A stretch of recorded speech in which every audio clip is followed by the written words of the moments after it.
Le pont de l'université dans le centre de Lyon fermé cette nuit pour travaux. Najat Vallaud-Belkacem prend la tête du comité de soutien de Jean-Jacques Kéran pour les régionales. Enfin, retour à l'époque antique avec les Vinalia de Saint-Romain-en-Galles. Chantier d'envergure cette nuit sur le pont de l'université. Un pont qui sera du coup fermé à la circulation de 21h à 6h. Endommagé par un bateau en avril 2013, une nouvelle arche définitive va venir remplacer ce soir l'ancienne endommagée. Ce soir, on a l'arc définitif qui arrive donc sur chantier. Donc on va d'abord évacuer l'arc abîmé qui a été déposé, comme vous pouvez le voir derrière nous, qui va être gruté et enlevé de la plateforme.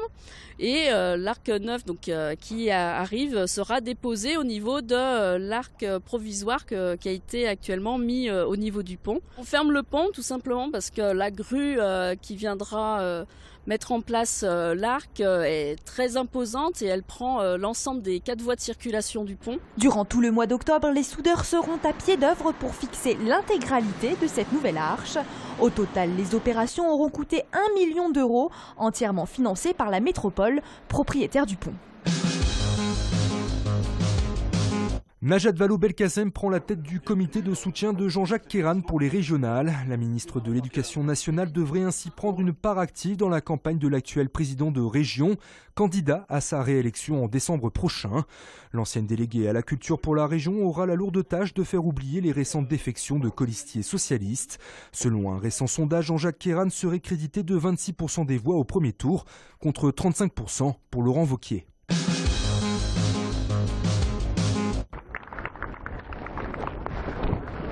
25 000 chaussures qui s'empilent place Bellecour pour dire non aux mines antipersonnelles.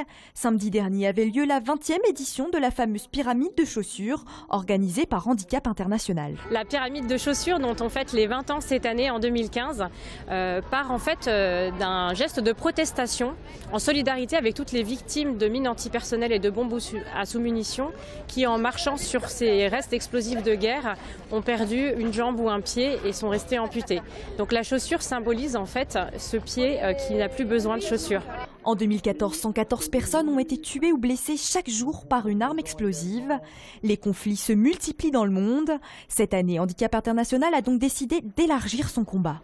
Nous appelons maintenant le public, mais aussi les médias et les États, à se mobiliser contre les bombardements sur les civils, donc contre les bombardements en zone urbaine, puisque l'utilisation d'armes explosives en zone urbaine touche à 92% des civils et fait des milliers de morts. Un combat qui touche particulièrement les Lyonnais. Ils étaient samedi plus de 15 000 à venir déposer leurs chaussures. En ce moment, vu l'actualité, je pense que c'est un geste important pour qu'on arrête de se tirer dessus. Et voilà, ça me paraissait important d'être présent aujourd'hui.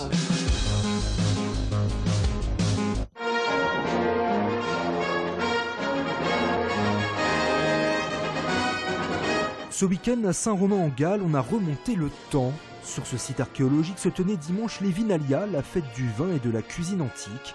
L'occasion de redécouvrir, grâce aux amoureux de cette époque, les recettes de nos ancêtres les Gaulois et de leurs adversaires d'antan, les Romains. Donc la cuisine de la majorité de la population est très basique, donc toujours à base de céréales. Après, plus on monte les échelons élevés de la société, plus on a une cuisine élaborée. Et d'ailleurs, on a encore des recettes qui sont parvenues jusqu'à nous d'un auteur qui s'appelle Apicius et qui sont aujourd'hui même accessibles sur Internet. Et les techniques de l'époque antique ne se limitent évidemment pas aux marmites. Les Gallo-Romains maîtrisaient également la culture de la vigne. Les visiteurs ont pu s'en rendre compte. Ça va faire la 3e année que je viens. Ça a l'avantage de voir tous les types de cépages au niveau des vignes et puis surtout de se rappeler à l'époque romaine comment le vin était fait. Et en recherchant dans le passé, on se rend compte que ce qu'ils faisaient à l'époque, c'était pas bête. C'était pas bête. Une fois n'est pas coutume, à la fin de cette journée d'efforts, Romains et Gaulois se sont retrouvés autour du feu et de quelques amphores. Une défaite et beaucoup d'interrogations. Les Lyonnais se sont lourdement inclinés 3-1 samedi soir au Matmut Atlantique face aux Girondins de Bordeaux. Avec une équipe largement remaniée, les Lyonnais ont pris l'eau dès le début du match. Menés 3-0 à la pause, les hommes d'Hubert Fournier ont réduit le score en fin de rencontre par Beauvue. De quoi inquiéter à quelques heures du retour de la Ligue des Champions à Gerland avec la réception du FC Valence demain. Un match déjà décisif pour les joueurs mais également pour l'entraîneur en ce début de saison compliqué. Retour sur la défaite lyonnaise à Bordeaux dans Tant qu'il y aura des gones avec un invité de marque, l'ancien gardien lyonnais Grégory Coupé, ce soir à 18h45 sur TLM. T'as été ça et là, t'as itinéré, je suis ça.